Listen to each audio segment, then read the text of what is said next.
toutes les personnes en situation de handicap sont des entrepreneurs pour moi. Des entrepreneurs, en tout cas, dans l'état d'esprit. Le rôle d'un entrepreneur, c'est d'être confronté à des problèmes et trouver des solutions. Et c'est ce qu'on fait en permanence en tant que personne en situation de handicap.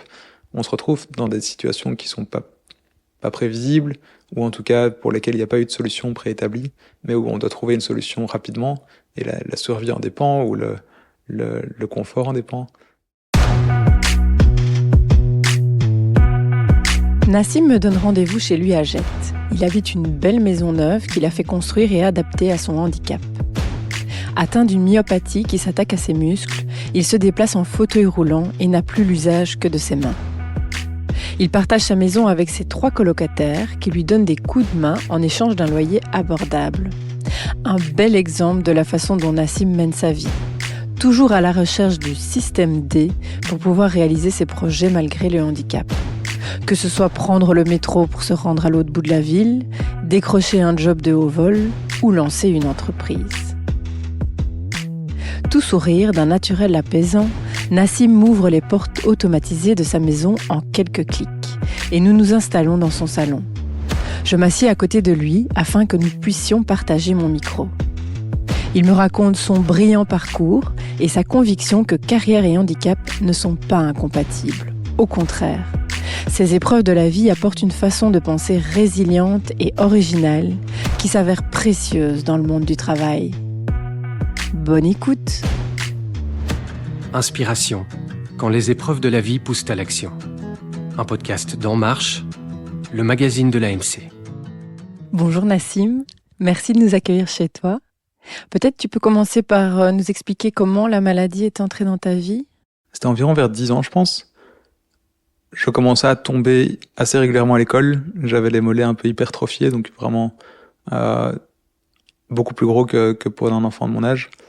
Et on savait qu'il y avait un problème, donc je jouais au foot et je tombais super régulièrement. J'étais plus facilement fatigué que les autres enfants pendant les grandes marches. Et donc on a suspecté quelque chose, on a fait pas mal d'analyses et on a finalement, avec une biopsie musculaire, détecté une myopathie des ceintures. Qu'est-ce que tu as ressenti à ce moment-là ? Tu te souviens ? J'ai pas de souvenirs traumatiques ou très négatifs, mais c'était, je pense pas que je me rendais très bien compte à cet âge-là de ce qui se passait, des conséquences, de l'avenir. Je me souviens que j'avais un peu du mal à me projeter à long terme sur ma situation parce que je savais pas, je marchais encore à 10 ans, et puis à 11 ans un peu moins, et puis à 12 ans beaucoup moins. Mais voilà, c'est assez progressif en fait.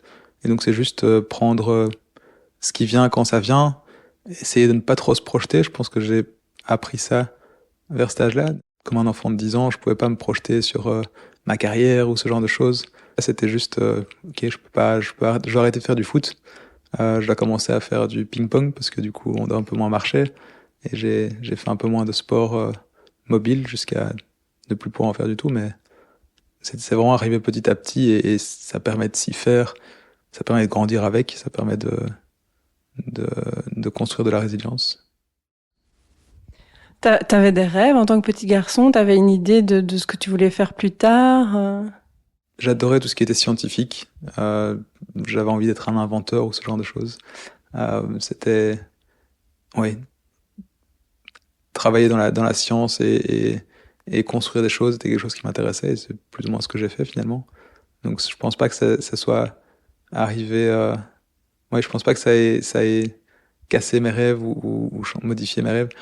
Je sais pas à quel point aussi mes rêves étaient liés à ce que je vivais. Si je me projetais déjà là-dedans parce que je savais que c'était quelque chose que je pourrais faire.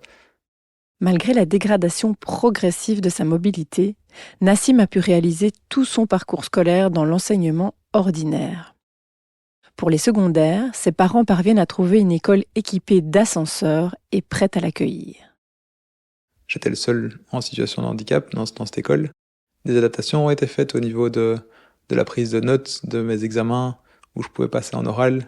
Tout le monde s'est vraiment adapté et en tout cas tout le long de mon parcours, il n'y avait rien de préadapté et au fur et à mesure, les choses se sont adaptées petit à petit avec les gens qui étaient là sur place. Voilà, c'était la même chose à l'université. Quand j'ai dû faire des examens qui étaient du coup oraux. Les professeurs n'avaient aucun souci avec ça. Il n'y avait pas encore de processus préétabli pour aller voir l'université, leur dire voilà, je suis dans cette situation-là, je pourrais pas passer mes examens par écrit, est-ce qu'on pourrait faire des oraux? Je suis allé juste voir les professeurs un par un au début du cours, et il n'y a eu aucun souci avec ça. Tous étaient bienveillants et ont adapté ce qu'il fallait être adapté. Et c'est un peu le ressenti que j'ai sur tout mon parcours en général. Les gens s'adaptent et sont conciliants.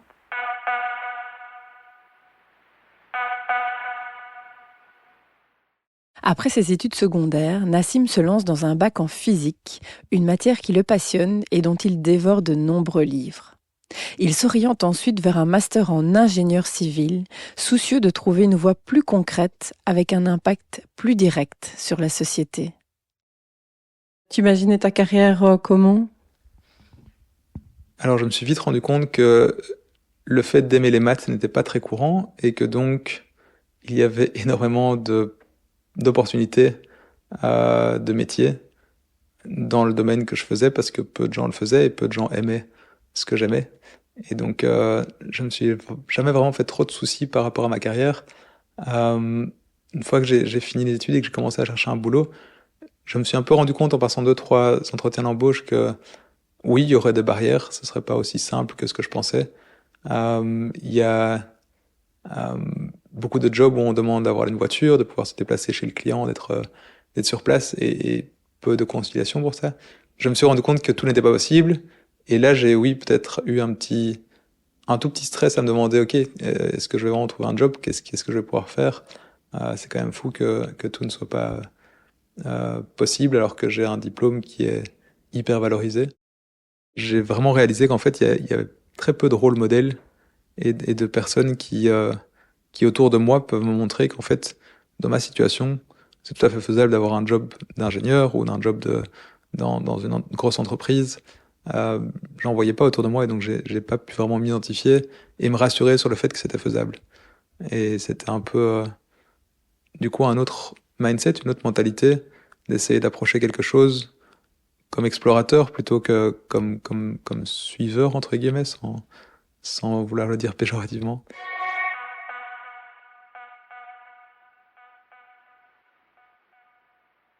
Face à ces difficultés pour trouver son premier emploi, et avec l'envie d'en apprendre plus sur le monde de l'entrepreneuriat qu'il a touché du doigt lors de ses études, Nassim se lance dans un deuxième master en gestion d'entreprise. En parallèle, il réalise 2 stages non rémunérés pour faire ses premières armes dans le monde du travail. D'abord chez Volvo, puis chez Cisco, une entreprise renommée dans l'informatique. Eux étaient super intéressés par mon profil et voulaient absolument aider pour les trajets. Et ce qui était vraiment le point un petit peu délicat, c'est la mobilité. Donc pour me rendre au bureau, c'était avant le Covid, donc c'était pas encore vraiment accès télétravail. Et eux ont dit ok, on va payer tous les trajets, aucun souci. Et donc j'ai commencé à travailler chez eux, ils m'ont engagé après le stage et j'ai travaillé 8 ans de suite chez Cisco, où je me suis vraiment bien plu. Ils ont adapté un peu le bureau pour que ma chaise puisse s'installer de façon optimale. Ils ont automatisé une porte. Voilà, c'était encore une fois, le monde autour de moi s'est un peu adapté à ce dont j'avais besoin, sans que pour autant il y ait eu des processus préétablis et des choses préfaites, préadaptées. Donc encore une fois, je suppose un peu de chance, mais j'ose espérer que c'est pas que de la chance. Si ça se répète, ça se répète, ça se répète. 3 ans après avoir commencé à travailler, Nassim décide de lancer en parallèle sa propre entreprise. Alors Flemmard, on l'a créé du coup en 2019, je pense, avec 2 amis, dont un, Guillaume, qui vivait au Mexique et qui faisait déjà du travail avec le Pérou, et qui un jour, au cours de ses voyages au Pérou, a ramené des pantoufles de matériaux qui n'existaient que là-bas. Et lui connaissait mes problèmes de froid aux pieds. Donc quand on est en situation de handicap, quand on est en fauteuil roulant, on n'a pas une très bonne circulation sanguine, ce qui fait que on se retrouve avec les pieds froids, parfois même en été. Et lui m'a ramené donc ses chaussons, ses pantoufles. On trouvait ça une super chouette solution pour moi. et d'autres personnes autour de nous en voulaient. On a tous les trois, donc avec Maxime, le troisième ami, un peu la fibre entrepreneuriale. Eux deux avaient déjà créé un business. Et donc, on s'est dit qu'on allait en ramener plus, faire des tests, un petit peu adapter le produit à la société belge et essayer de les vendre et voir si ça marchait ou pas. On en a ramené 50, elles sont toutes parties. On en a ramené 200, elles sont toutes parties. On en a ramené 1000, elles sont toutes parties. Et donc voilà, on a grandi à partir de là. C'est sur un projet qui était un peu pour s'amuser, mais qui était aussi avec le but de trouver une solution pour mes pieds froids. Et comme c'était une chouette solution pour moi, on a aussi décidé par la suite de donner tout un impact social à l'entreprise, qu'on fait vraiment à côté de notre boulot tous les trois. Et donc on redonne une paire gratuitement pour toutes les 15 paires qu'on vend en ligne. Une paire est vraiment offerte gratuitement à une personne en situation de handicap.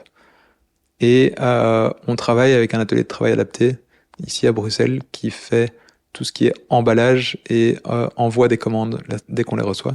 Et donc ce sont des personnes en situation de handicap qui emballent et envoient les chaussons. C'était une façon pour nous d'avoir un impact positif sur l'emploi des personnes en situation de handicap qui est vraiment encore pas idéalement placé dans notre société. Le taux de chômage est bien plus élevé que dans toutes les autres catégories de population. Et oui, pour moi, c'est important de pouvoir avoir un impact là-dessus. Parce que on le remarque au quotidien quand on va chez Manifast, qui est l'atelier de travail adapté avec lequel on travaille. Les gens qui y sont super contents d'avoir un emploi et de pouvoir être insérés dans la société, d'avoir des gens qui les entourent. La difficulté n'est pas vraiment dans le fait de vouloir avoir un emploi, mais plutôt de trouver un endroit où on peut s'insérer avec nos forces, parce qu'on a tous des forces différentes. Et c'est quelque chose dont je t'avais parlé dans une entreprise récemment. L'avantage de la résilience qu'on développe en tant que personne en situation de handicap. On développe tous une certaine résilience et c'est ce dont on a besoin dans une entreprise. Donc on va pas refaire je vais pas refaire tout l'exposé, mais en gros, dans tous les systèmes complexes, il y a un triangle de performance, de résilience et de robustesse, et on peut pas avoir les trois séparément. Il y a un trade-off qui se fait, un échange. Et donc on peut soit être très performant ou très robuste ou très résilient, mais l'idéal c'est d'être un peu des trois.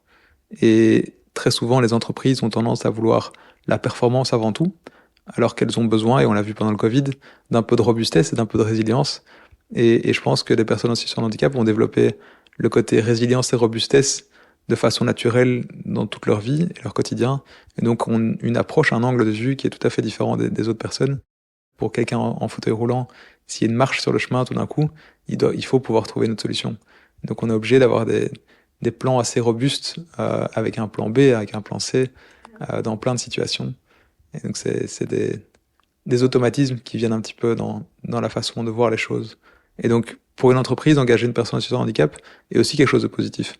Et donc il y a tout du militantisme à faire auprès des entreprises. Tu disais que cette façon différente de penser, elle est aussi très utile dans le monde de l'entrepreneuriat ? Alors oui, toutes les personnes en situation de handicap sont des entrepreneurs pour moi. Des entrepreneurs en tout cas dans l'état d'esprit. Le rôle d'un entrepreneur, c'est d'être confronté à des problèmes et trouver des solutions. Et c'est ce qu'on fait en permanence en tant que personne en situation de handicap. On se retrouve dans des situations qui sont pas prévisibles, ou en tout cas pour lesquelles il n'y a pas eu de solution préétablie, mais où on doit trouver une solution rapidement, et la survie en dépend, ou le confort en dépend.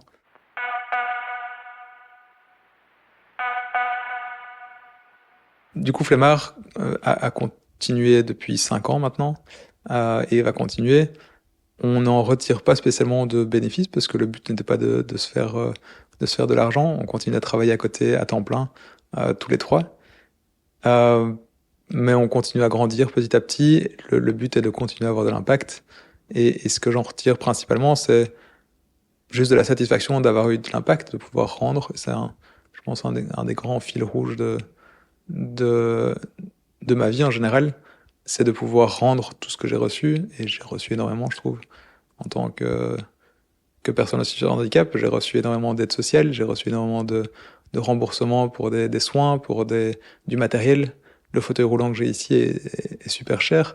Et en grande partie remboursé, en tout cas par les mutuelles, c'est quelque chose que je prends pas comme acquis et que tout au long de ma vie, j'ai envie de pouvoir, entre guillemets, rembourser, mais figurativement, pas en monnaie, mais en actes. Et Flemmard est une des façons pour moi de contribuer. En 2023, Nassim est sélectionné dans le programme Belgium's 40 Under 40 comme l'un des jeunes leaders prometteurs qui façonneront la société de demain. Un prestigieux programme de coaching et de mentorat où il rencontre de nombreux leaders actuels de la société belge. La raison pour laquelle j'ai postulé à ça, c'est simplement pour me permettre, moi, de devenir un peu plus visible, d'avoir un rôle un peu plus visible dans la société, parce que je me suis rendu compte que j'avais aucun rôle modèle au moment de commencer ma carrière. J'avais pas une personne qui me ressemblait physiquement, et qui avait les mêmes problèmes que moi, que je pouvais imiter ou que je pouvais suivre dans son parcours. Et donc, j'ai réalisé qu'en fait, c'est quelque chose qui est super puissant. Il y a énormément de gens, énormément de carrières qui sont construites par inspiration, par suivi de quelque chose qui a déjà été fait. On n'est pas tous des explorateurs. Et c'est super important, en tout cas, même pour les enfants, de pouvoir s'identifier à quelqu'un et se dire qu'en fait, ok, c'est faisable, ça a été fait. Oui, je me dis que j'aurais peut-être commencé un peu plus tôt à être entrepreneur et peut-être fait autre chose si j'avais su que c'était faisable. J'avais jamais vu d'entrepreneur dans ma situation. Maintenant, j'en connais quelques-uns, mais c'était pas du tout le cas avant. Et je pense que ma carrière aurait été un peu différente si j'avais eu ce rôle modèle que j'essaie d'émuler maintenant. Quand tu regardes dans le rétro par rapport à ton expérience de vie, qu'est-ce que tu te dis? Quelles ont été pour toi peut-être les clés de la résilience? Ça a été quoi ta force? J'ai énormément de mal à réfléchir à qu'est-ce qui fait que j'ai de la résilience. Et je sais pas si c'est quelque chose qui vient de l'intérieur ou si c'est quelque chose qui a été construit petit à petit. Je pense que c'était construit petit à petit, mais j'ai aussi eu les moyens de le construire parce que mes parents étaient là.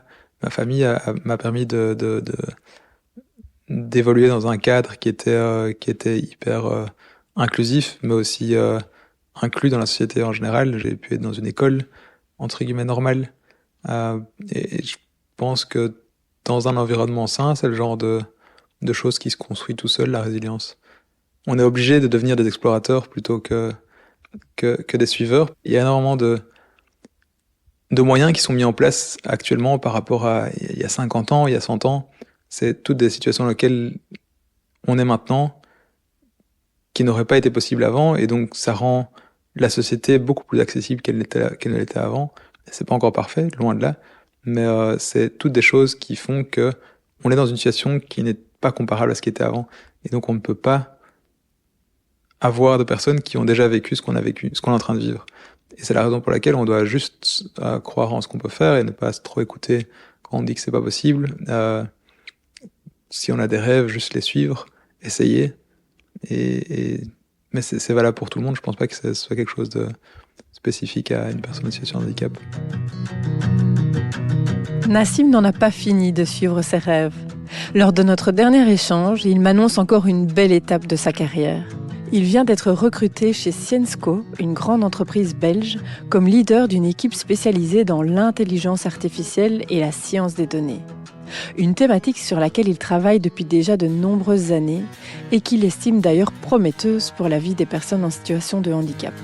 Mais ça, ce sera pour un prochain épisode. Si vous voulez en savoir plus sur le concept de colocation inclusive que Nassim a mis en place et découvrir d'autres formes de logement inclusif, je vous invite à découvrir l'article paru en novembre sur notre site enmarche.be. Si cette histoire vous a inspiré, n'hésitez pas à la partager, à mettre des étoiles et à vous abonner à la chaîne En Marche Podcast pour découvrir chaque mois une nouvelle inspiration. À bientôt!